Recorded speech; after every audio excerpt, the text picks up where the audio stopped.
Oui, 60% des Canadiens estiment que le pays n'a pas besoin de nouveaux immigrants.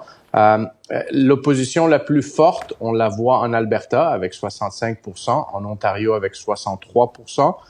Et au Québec avec 61%. Ce qui est très intéressant dans ce sondage, c'est que près de 1 immigrant sur 2 eux-mêmes estiment que le pays n'a pas besoin de plus d'immigration.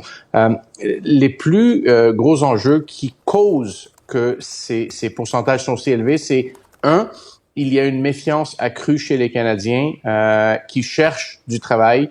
Les étudiants, par exemple, qui veulent étudier et travailler en même temps. La plus grande méfiance, c'est qu'il y a une crainte de concurrence dans l'emploi. Je parle souvent, par exemple, des Tim Hortons, des McDonald's et des Walmart de ce monde qui amènent des travailleurs temporaires ici, les payent le salaire minimum, ça prive des emplois pour des jeunes étudiants ou parfois des retraités.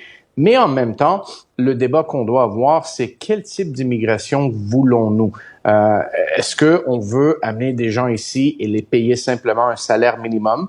Ce type de programme, le gouvernement et les gouvernements sont en train de les réévaluer.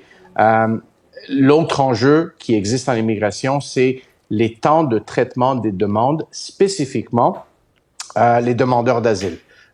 Pourquoi est-ce que ça prend un an et demi, parfois plusieurs années de traiter une telle demande? C'est-à-dire, quelqu'un arrive, il dit « je veux demander l'asile », le gouvernement du Canada doit statuer est-ce que cette personne est réellement un ou une réfugiée ou est-ce que cette demande est farfelue, donc renvoyer la personne à son pays d'origine.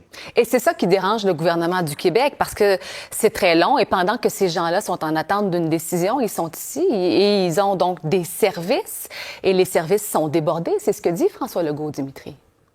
Oui.